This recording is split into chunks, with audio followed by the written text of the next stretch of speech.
the fairy tale called The Goose Girl.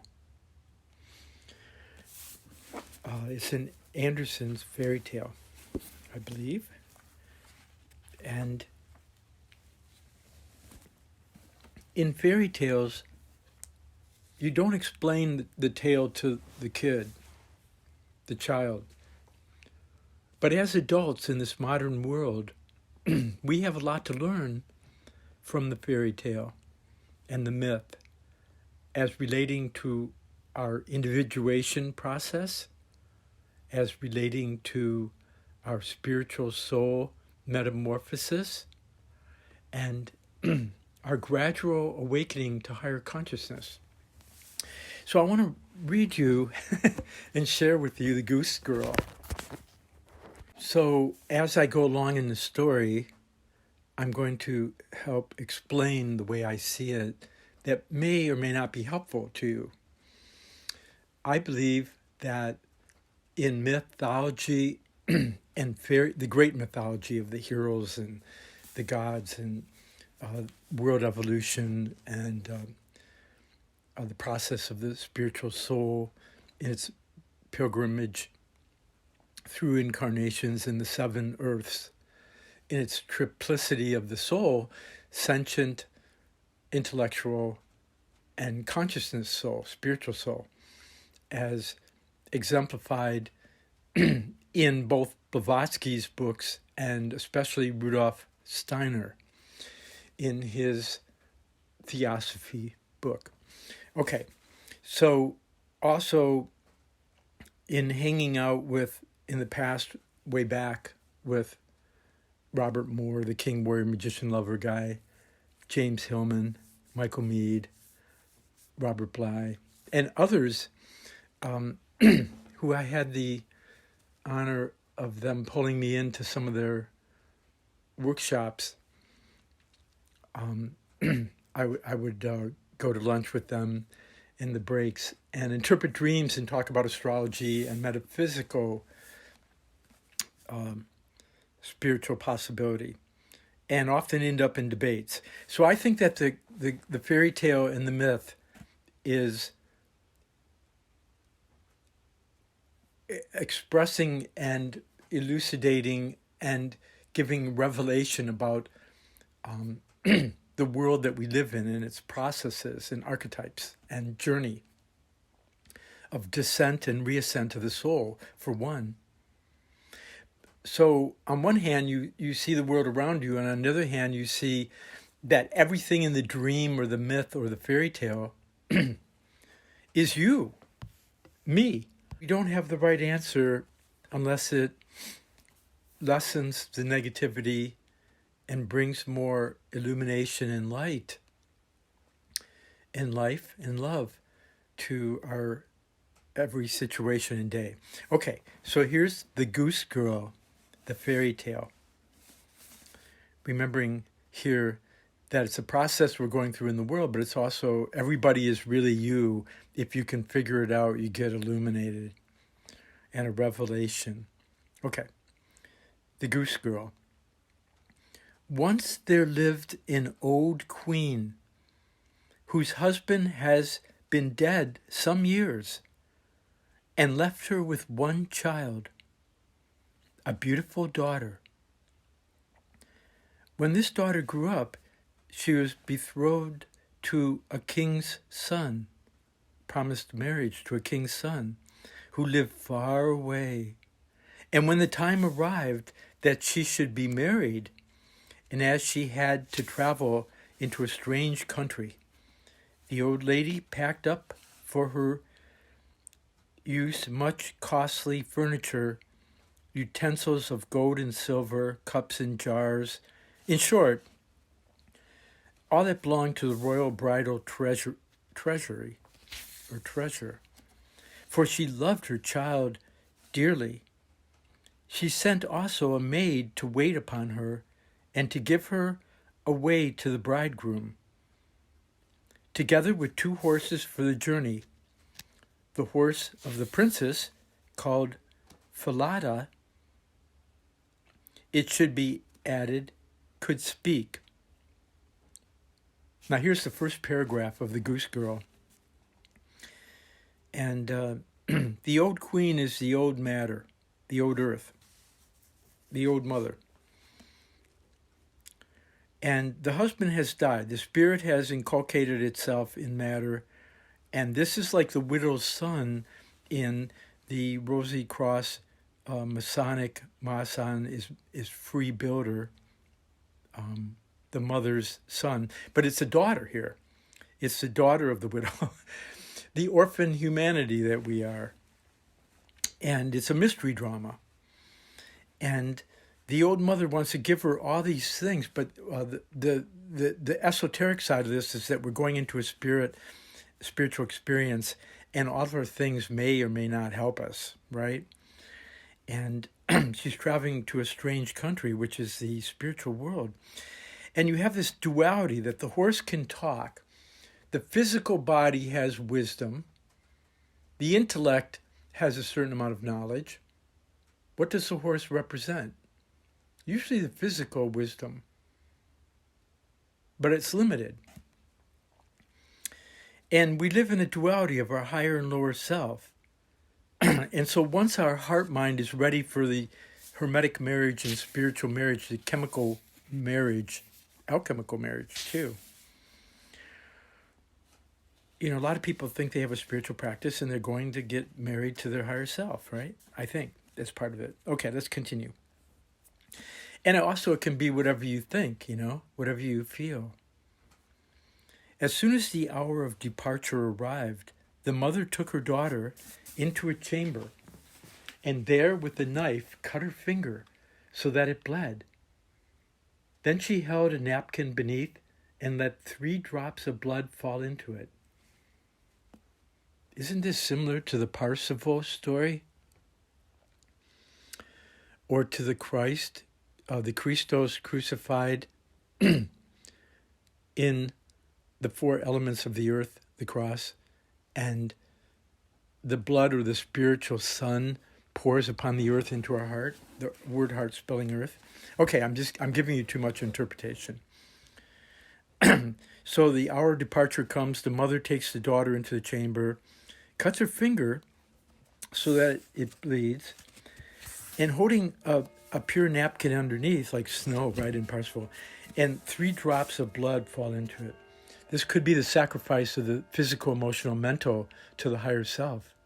The spiritual sun, it's not really blood, it's like the spiritual sun experience within us, which is the blood of the etheric astral plane. Well, this story is quickly taking a deep esoteric turn.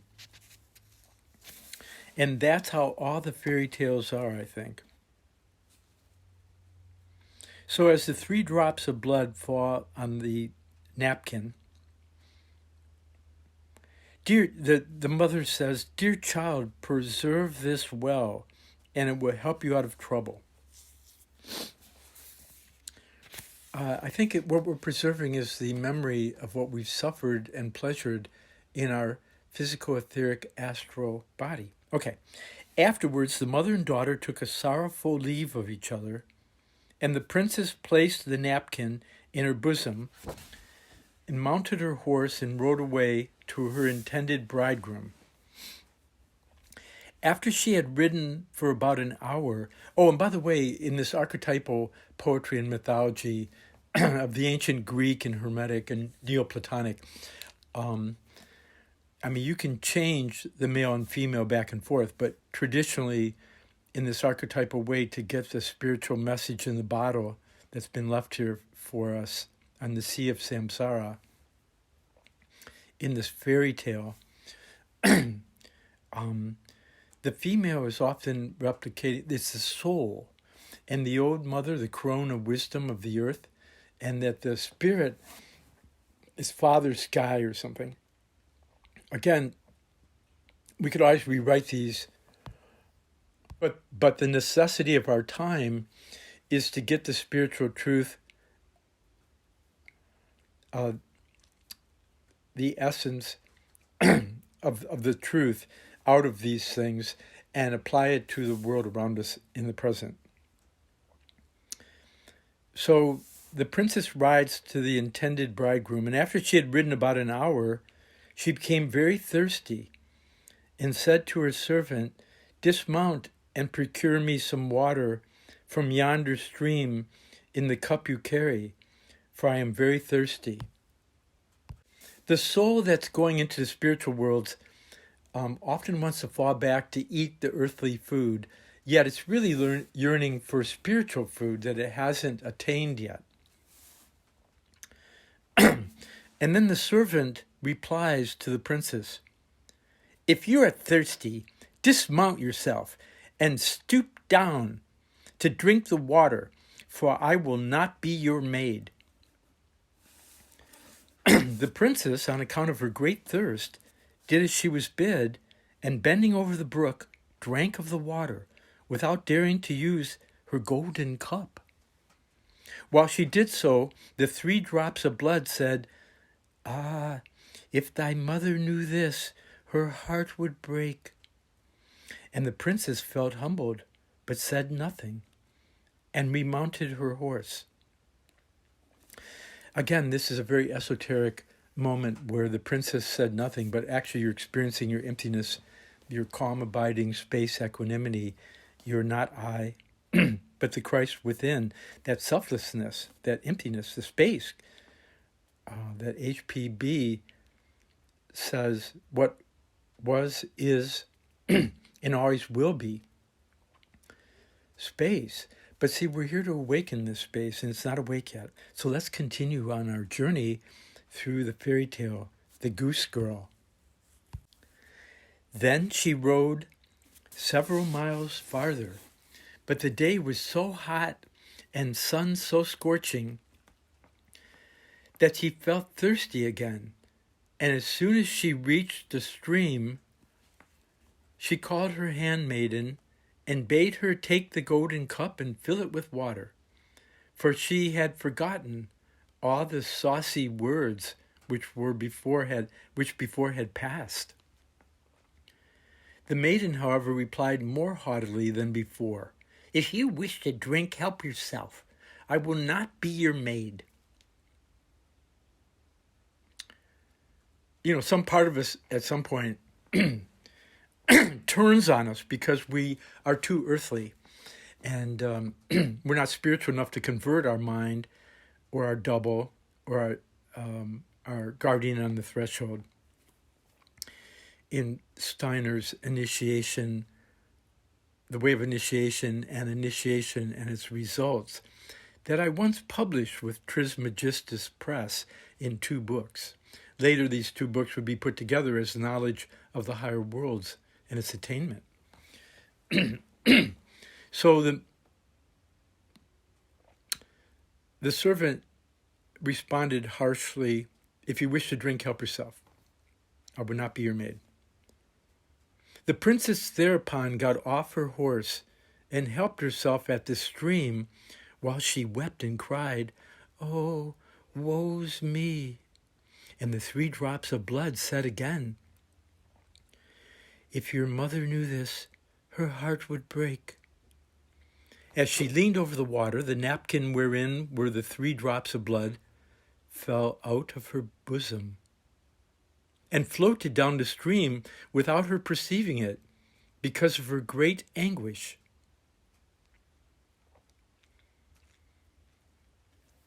But her servant had seen what happened, and she was glad, for now she had power over her mistress. Now those 3 drops of blood can be the 3 wounds of the Christ on the cross, or the transformation of the thinking, feeling, and willing by the Atma Buddha Manas, the spirit self, life spirit, and spirit human. The universal mind and universal love and truth transform our thinking, feeling, and willing. But I'm actually telling you too much, because it's one thing to see it, but we don't want to just live in our intellect. We want to live in the action that's produced by seeing the truth and true love, that we become an action, a hero, without attachment to results, because we're living this virtuous, blissful Yeah. Yeah. Okay. Love on. Let's keep going. So the servant's kind of gloating on this, the loss of the princess's drops of blood and her, remember me kind of thing of her mom. And she became more weak and powerless. When then she would mount again upon the horse Falada. And the horse Falada, by the way, do, re, mi, fa, the fourth way. Do, re, mi, fa, so, la. That's the sixth intonation. Da. That could be, the da could be bottoming out, but it could also be the urge for the higher octave or the seventh to the higher octave. But I leave that as a mystery for you to solve. But obviously there's a trinity in Falada.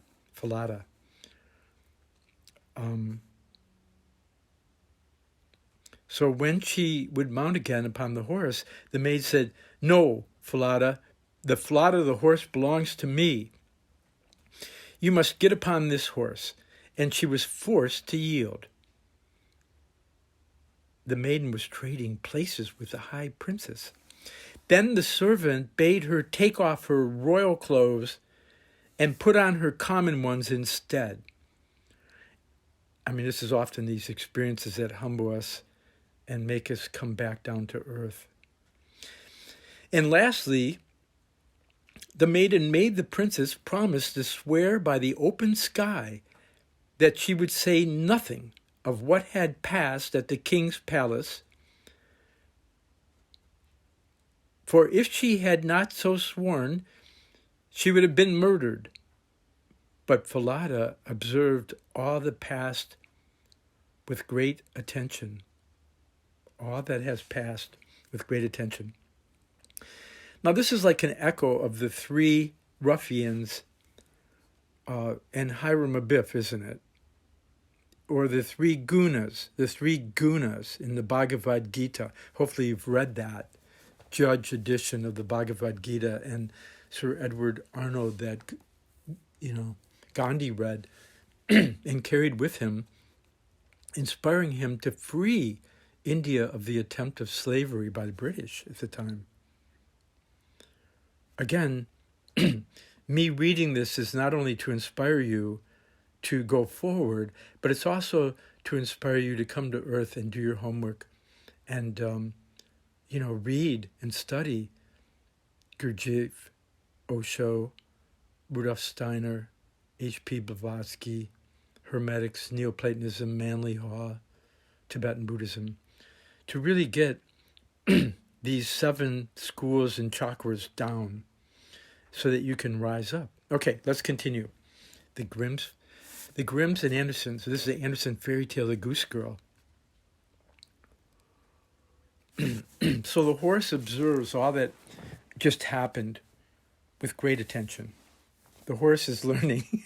The physical is learning from the suffering. Okay. Now the servant mounted upon Falada and the rightful princess upon the sari hack. Doesn't this remind you of the golden ass? The virgin on the golden ass in the Psyche and Cupid story in the golden ass of Apollonius. It's that book of the 3rd century Neoplatonic initiation mystery of seeing the sun shine at midnight, where Steiner got his idea of that. And Blavatsky too, actually. Okay, so now the servant mounts on Falada and the rightful princess upon the sari hack. And in that way they traveled till they reached the king's palace. On their arrival, there were great rejoicings. And the young prince, running toward them, lifted the servant off her horse, supposing she was the true bride. His intuition knew, I guess. And she was led up the steps in state, while the real princess, like obviously the young prince, didn't know. He might have known intuitively, but he didn't know.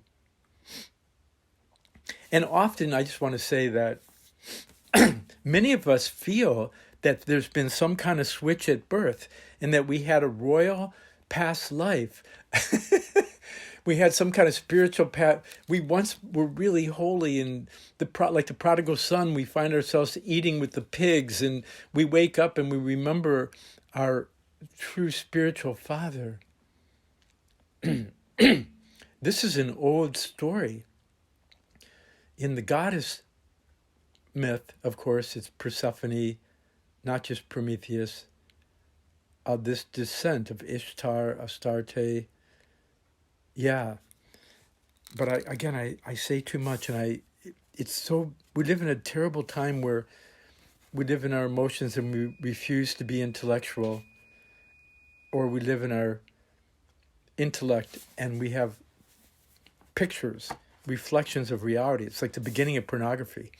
If we would stop living in our head and pictures, pornography would disappear. And we only live in our emotions. We're tortured with... Well, anyway, let's go on. Let's go on in our mystical journey. Once again, the hero within us often doesn't see the real princess, the real soul, the higher soul, the Sophia. And, there's a triple goddess.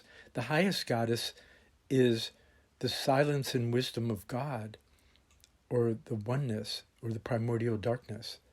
And then the lowest goddess is the Mary Magdalene, who descends into the physical material worlds to experience the rose blooming on the four elements of the cross of physical, etheric, astral, and ego. Okay, I'm saying too much. Let's continue on our interesting journey. The middle goddess, of course, is spiritual warrior that's going to keep going on. And that's who we are, continuing. So the bridegroom, the prince, he picks up the wrong servant. He picks up the servant and thinks it's the real true bride. And she's led up the stairs in state while the real princess had stopped below. Just then the old king chanced to look out his window and saw her standing in the court. And he remarked how delicate and beautiful she was. And going to the royal apartments, inquired there of the bride who it was she had brought with her and left below in the courtyard. Only a girl whom I brought for company, said the bride. Only a girl whom I brought for company, said the bride. Give her some work to do, that she may not grow idle. The old king, however, had no work for her and knew of nothing. See, the old king represents this higher spiritual wisdom of nothingness, no thingness, spiritual. He's up in the upper window, right? And he hasn't come down to really see, he hasn't come to the fire of truth. Okay. Until at last, he said, there is a boy who keeps the geese, and he can help. She can help him. This youth was called Conrad, or, brother. And the true bride was set to keep geese with him. Now, the geese or the swan could be a metaphor for the truth of the Templars, by the way. Okay, let's keep going.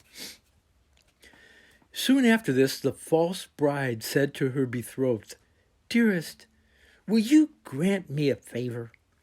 Yes, said he, with the greatest pleasure. Then let the knacker be summoned, that he may cut off the head of the horse on which I rode hither, for it has angered me on the way. In reality, she feared lest the horse might tell how she had used the rightful princess, and she was glad when it was decided that Falada should die.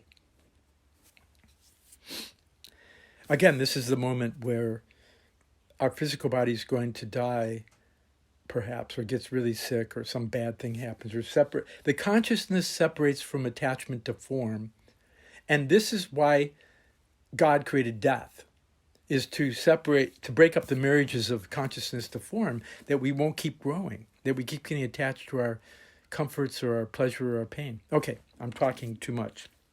But I'm explaining to the adult in you what the beautiful kid in us is going through. This proclamation to kill Falada soon came to the ears of the princess, And she promised secretly to give the knacker a piece of gold if he would show her a kindness, which was that he would nail the head of Falafel over a certain large and gloomy arch, through which she had to pass daily with the geese, so that then she might still see, as she had been accustomed, her old steed. The man promised, and after killing the horse, nailed the head in the place which was pointed out over the door of the arch. I just want to say that a lot of us have had things happen that were ill-sought, difficult sufferings, that we didn't have the right handle on, right? We didn't have the spiritual Buddha knowledge of right suffering, We couldn't find wisdom in it and growth. And so we kind of, because we didn't fully digest our past to bring wisdom, we hang on to our painful experiences until we can get the wisdom, right? And we often accidentally or purposely, nail it to the forehead, the third eye, that place in our head, which is the archway of our soul's passing. Okay. In the morning, when she and Conrad drove, or the friend, drove the geese through the arch, she said in passing, "Oh, Falada, that you should hang there." And the head replied, "Ah, princess, that you should pass here. If thy mother knew thy fate, then her heart would surely break." Then the true princess drove on through the town to a field, and when they arrived on the meadow, she sat down and unloosened her hair, which was of pure gold, and its appearance so charmed Conrad that he endeavored to pull out a couple of locks. So she sang, "Blow, blow, thou wind, blow Conrad's hat away. It's rolling, do not stay, till I have combed my hair and tied it up behind." So again, we have like the wrong suitor, like when Odysseus makes it past all of his trials and tribulations and gets home to Penelope that keeps weaving and unweaving the wedding gown, hoping that her beloved soulmate would arrive. And she has to ward off the wrong suitors. And later, Odysseus or Ulysses will string the bow and arrow of Artemis, or perhaps Apollo, and kill all the suitors. In other words, we have to get rid of all of our bad habits that are trying to get our spiritual soul to marry again and to form in matters that are not of the spiritual, true blue. Okay, I'm talking too much again. Okay, here we go. So the princess does a little poetic of having the wind blow her fellow sheep herder's hat away, so that he has to like run after it and can't get her, right? So in other words, our thinking stirs away the wrong suitor, the temporal desire or something. Okay, it could be a lot of things, okay? Here we go. Immediately there came a strong wind, which took Conrad's hat off his head and led him a rare dance all over the meadows. And the hills are echoing like William Blake said, right?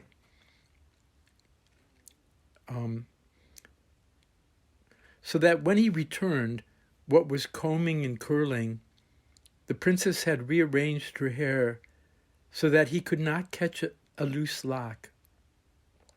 The golden hair is always the wisdom that you keep, right? The gold. This made Conrad very angry, and he would not speak to her.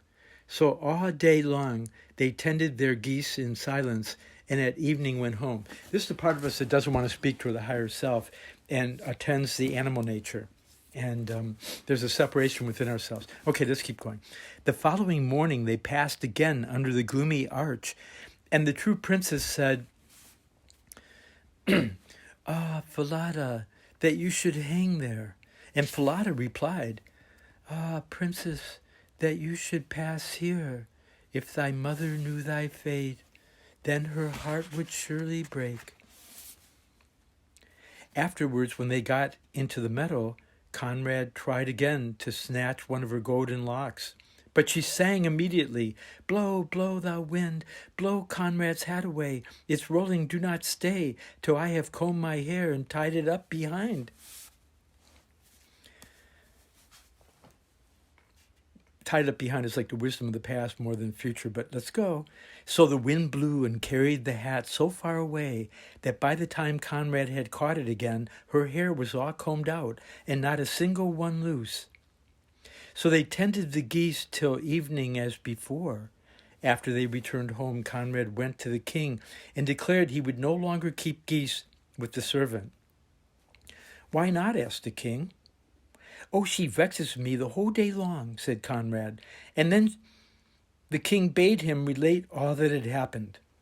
So Conrad did, and told how in the morning when they passed through a certain archway, she spoke to a horse's head, which was nailed up over the door, and said, "Ah, Falada, that you should hang there." And it replied, this is wisdom of the body that has come to the third eye, right? "Ah, princess, that you should pass here. If thy mother knew thy fate, then her heart would surely break." And further, when they arrived in the meadow, how she caused the wind to blow his hat off, so that he had to run after it ever so far. Yeah, the winds of true love, right? Then he had finished his tale, and the king ordered him to drive the geese out again the next morning. And he himself, the king himself, when morning came, stationed himself behind the gloomy archway and heard the servant talk to the head of Falada. See, here's where we have to invoke our highest self, our king, the Father in heaven, to be still and listen. We listen to who's listening, yeah. Okay, then the king followed them to the fields and hid himself in a thicket by the meadow, and there saw with his own eyes, the Goose Girl and boy drive in their geese. And after a while, she sat down and unloosened her hair, which shone like gold, began to sing the old rhyme, "Blow, blow, thou wind, blow Conrad's hat away. It's rolling, do not stay, till I have combed my hair and tied it up behind."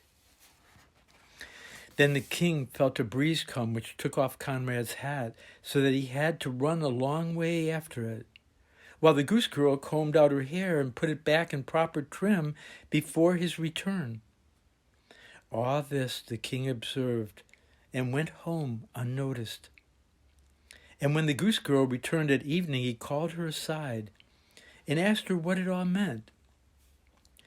"That I dare not tell you, nor any man, nor any other man," replied she, "for I have sworn by the free sky not to speak of my griefs, else had I lost my life."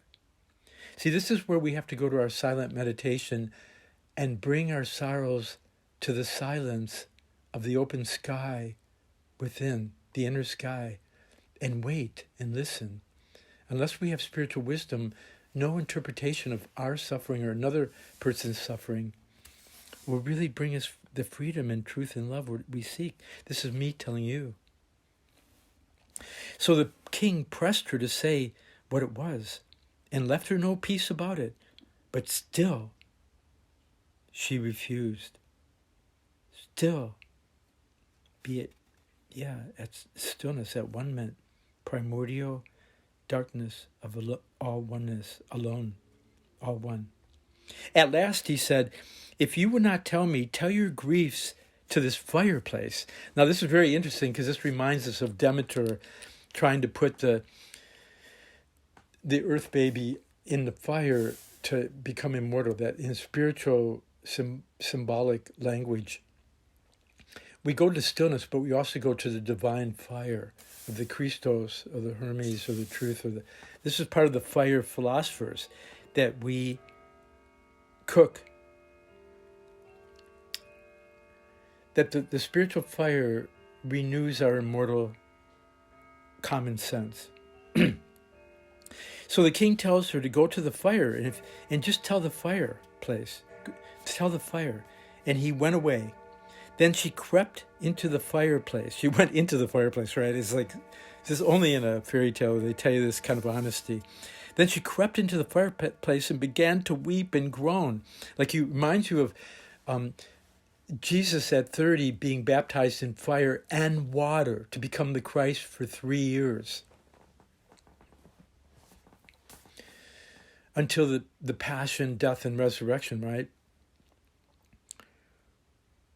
So then the princess crept into the fireplace and began to weep the water and groan, and soon relieved her heart by telling her tale.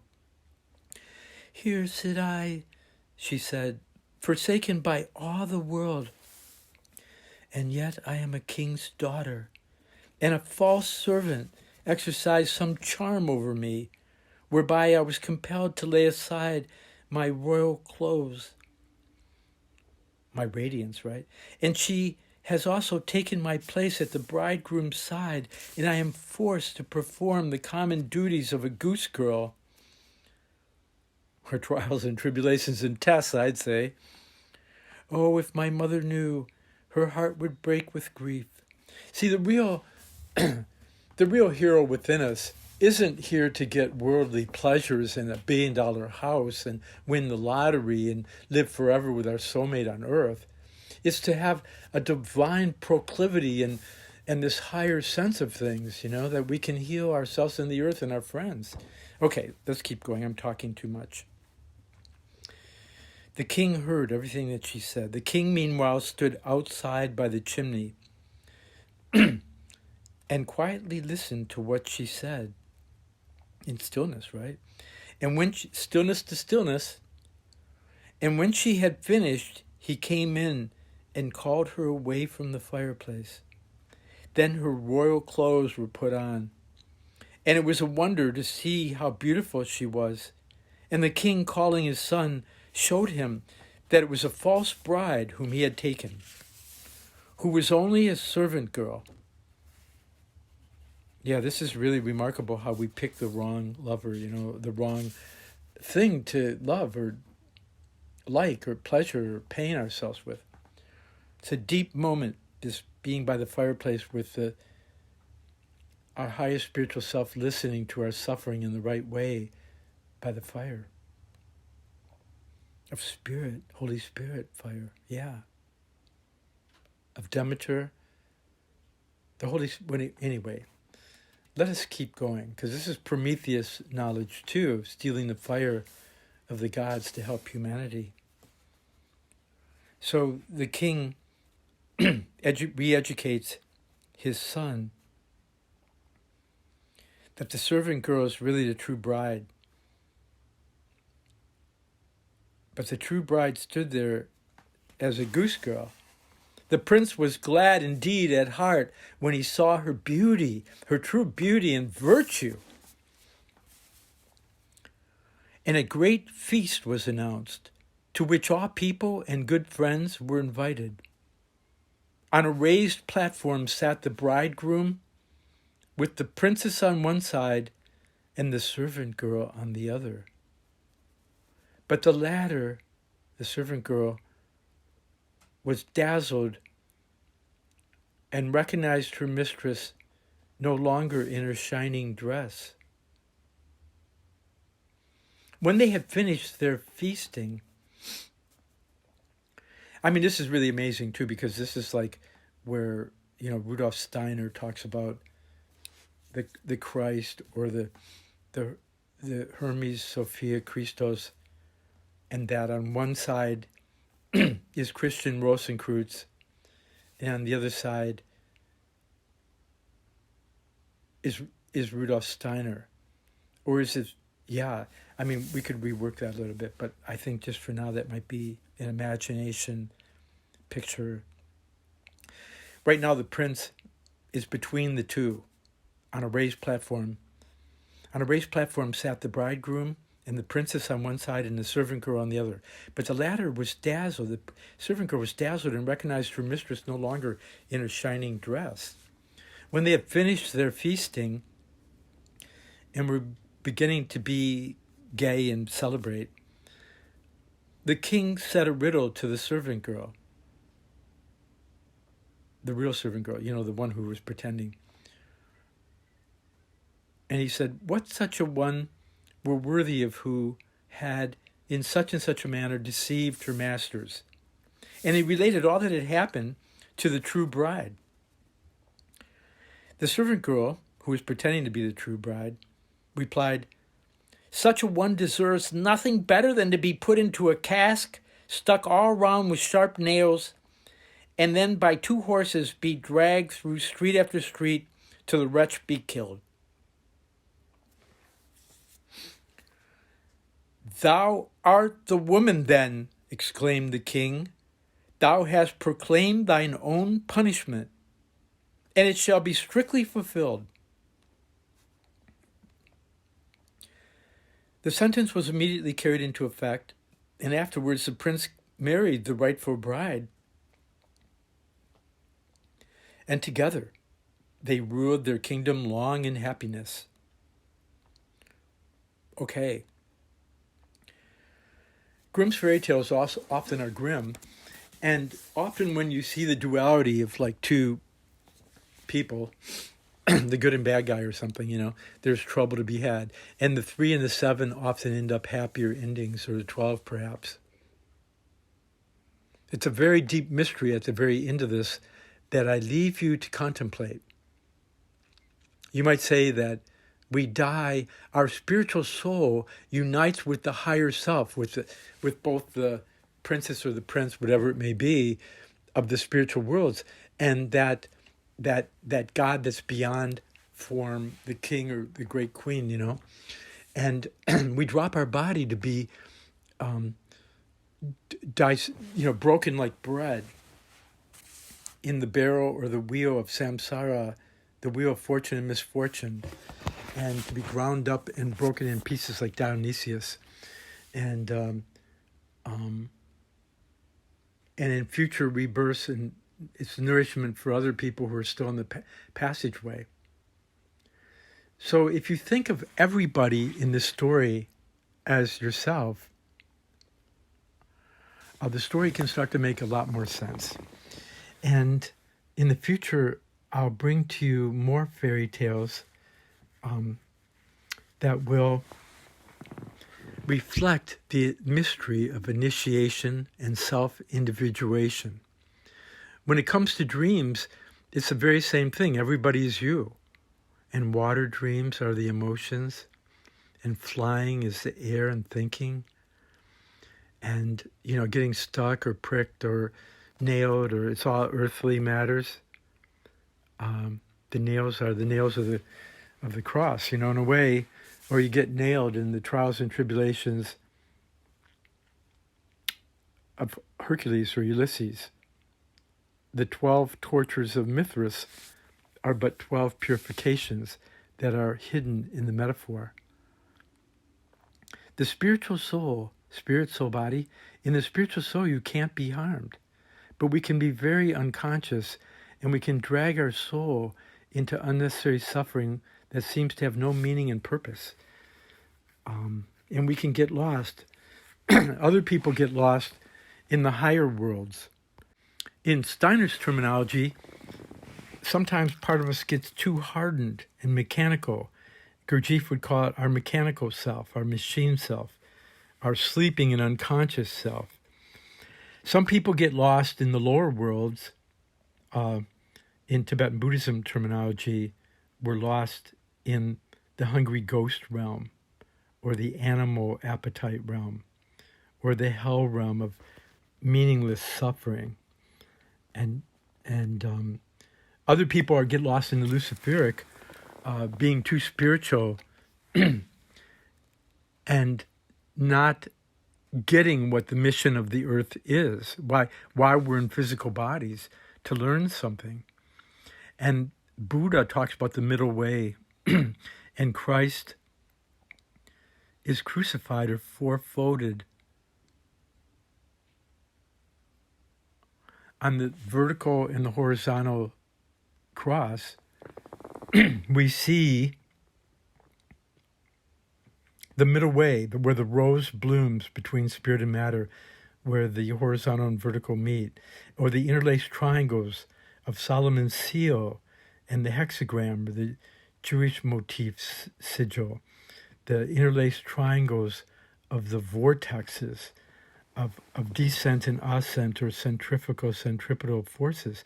And again, in a very simple way, we can let go of our breath and breathe into our heart, and we can sit still in our heart with these spiritual insights until something arises that's unique to us as our gift, that we can help bless and heal the world around us and ourselves. Some of us have to heal ourselves to help the world around us. Some of us have to help the world around us first before we can be helped. But there's a middle way. And this is, unfortunately, this is the end of the story for now, but it's an unending story until all the world finds peace. We can't get carried away with ourselves or the other. And this story will be continued again tomorrow. So join me in the further adventures of Robert of Mayflower Bookshop.com. Mayflowerbookshop.com is my website. Hermetic Rosicrucian Grail Tarot is my latest book. I have Astrological Aspects, the Art, as a pretty big astrology book. And I have many talks. Feel free to donate. That would help support me creating time to share these things and for my music. And please try to consider supporting, even if it's $1. It adds up and it helps me. And I have a PayPal that you can use, the address mflower, like M like in Mary, flower, one word, at AOL.com. Or you can just send a check or donate some books to the Mayflower Bookshop at 2645 West 12 Mile, Berkeley, Michigan, 48072. I hope I've been of help. I hope I didn't tell you too much. I hope I told you just enough to awaken your curiosity and wonder, and to awaken a sense that there is a spiritual path that we can find for ourselves, and we can avoid making a lot of mistakes if we would just do a little homework and work on these several schools of thought that I mentioned previously, and that we can meditate every day for 3 to 5 minutes in stillness, where we can find each other in a holy space, together working for our own and the world's freedom, love, truth, healing, and enlightenment. So bless your heart-wise motion, and I'll see you down the road. This is Robert of Mayflower at your higher self service.